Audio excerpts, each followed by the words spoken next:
নমস্কাৰ চাইছে Assam north east news live এক গুৰুত্বপূৰ্ণ সংবাদটো ষ্টুডিঅ'ত মই কষ্টৰিমা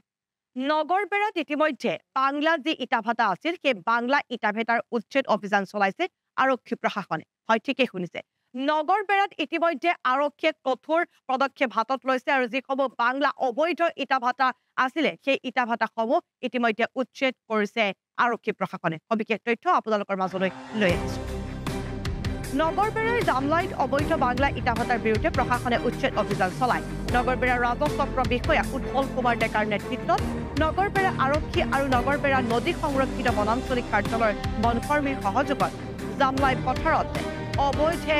গছ হৈ উঠা যি একাধিক অবৈধ বাংলা ইটাভাটা আছিল সেই ইটাভাটাৰ বিৰুদ্ধে অভিযান চলায় দুখন জেচিবিৰে চলোৱা অভিযানত কেইবা লক্ষাধিক কেঁচা ইটা নষ্ট কৰি পেলাই অনাগত দিনত অবৈধ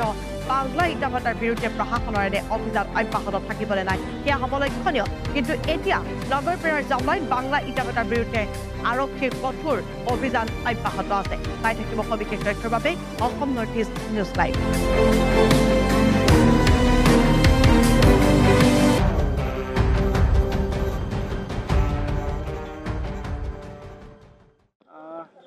আজি জামলাই পথাৰত ইটাভাটাৰ বিৰুদ্ধে প্ৰশাসনে অভিযান চলাইছে কি ক'ব হয় মই নিজৰ চকুৰেও চালোঁ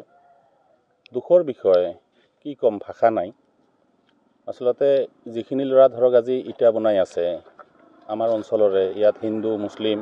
চবে বনাই আছে কথা হ'ল এই ল'ৰাখিনি শিক্ষিত কিন্তু সঁচা কথা ক'বলৈ গ'লে যিখিনি ল'ৰা বনাই আছে এই ল'ৰাখিনি কিন্তু শিক্ষিত কিছুমানে BA পাছ কৰিছে কিছুমানে MA পাছ কৰিছে আজি শিক্ষা ব্যৱস্থাৰ লগত মানে এনেকুৱা হৈছে চাকৰিটো নাইয়ে ক'বলৈ গ'লে মুছলিমে চাকৰি পাই আছে চৰকাৰেতো ঠিক চাকৰি আজি দিব পাৰিছে যাক দিব পাৰিছে তেওঁলোকক দিছে কিন্তু যিখিনি চাকৰি নাই তেওঁলোকে কি কৰিব আৰু এটা কথা ক'বলৈ গ'লে আমাৰ ইয়াত এইখিনিত তেনেকুৱা ইনকাম চৰ্চো নাই একদম গৰীব দুখীয়া মানুহ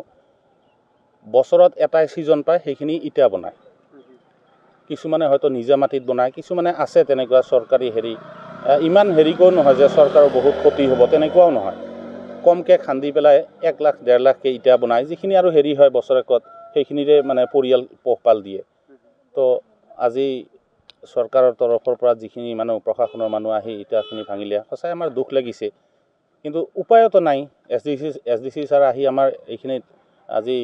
প্ৰশাসনৰ হেৰিয়াক লৈ পুলিচক উচ্ছেদ যি অভিযান চলালে দুখ লাগিছে কিন্তু কি কৰিম আমাৰ ভাষা নাই ক'বলৈ সঁচা কথা ক'বলৈ বহুত হ'ল প্ৰায় 40-50 জনৰ ইটা ভাঙি হেৰি কৰিলে বহুত আৰু যিখিনি ভাঙিছে মানে একেবাৰে দুখীয়া ল'ৰা আৰু কিন্তু এইটো ঠিক গোটেইখিনি কিন্তু শিক্ষিত ল'ৰা কিছুমানে BA পাছ কৰিছে কিছুমানে MA পাছ কৰিছে গোটেইখিনি তেনেকুৱা ল'ৰা জামলাই পথাৰত অভিযানটো চলাইছে এই কি আপোনাৰ হেকা পথাৰত অভিযানটো চলাইছে তো মই এইখিনিতে আছিলোঁ এইখিনিতে দেখিলোঁ এইখিনি পথাৰ কি বুলি কয় হাবিলা পথাৰৰ সেইখিনিতে মই দেখিলোঁ দেখা গৈছে যে পাছৱৰ্তী এটা যিটো হেগৰা পথাৰ ডাঙৰ ডাঙৰ ইটা তাতে এতিয়ালৈ উচ্ছেদ অভিযান চলাইছে